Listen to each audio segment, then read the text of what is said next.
निकाल पुढे ढकलण्याच्या न्यायालयाच्या निर्णयावर मुख्यमंत्री देवेंद्र फडणवीस यांनी प्रतिक्रिया दिली। मी अजून निकाल वाचला नाहीये, मात्र खंडपीठानं निर्णय दिला असल्यानं सर्वांना मान्य करावाच लागेल। घोषित केलेल्या निवडणुका आणि निकाल पुढे ढकलण्यात येणं ही पद्धत फार योग्य नसल्याचं ते म्हणाले। अजून मी काही निकाल वाचलेला नाही, पण तो जर खंडपीठाने दिलेला निकाल असेल तर तो सर्वांना मान्यच करावा लागेल।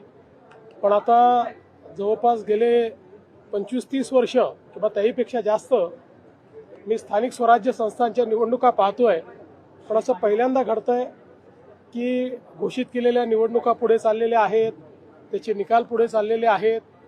मला असं वाटतं की एकूणच ही जी काही सगळी पद्धती आहे ही पद्धती काही फार योग्य वाटत नाही। अर्थात खंडपीठ स्वायत्त आहे, त्यांनी निकाल दिला तर तो सगळ्यांना मान्य करावा लागेल।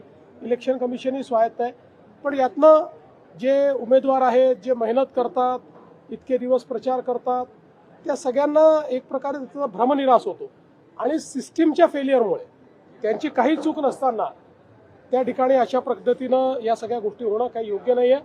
मला असं वाटतं अजून खूप निवडणुका इलेक्शन कमिशनला घ्यायच्या आहेत। या सगळ्या प्रक्रियेमध्ये निवडणूक आयोगाने सुधार आणला पाहिजे आणि किमान पुढच्या निवडणुकांमध्ये तरी असं होणार नाही हे निवडणूक आयोगाने बघितलं पाहिजे असं माझं मत आहे।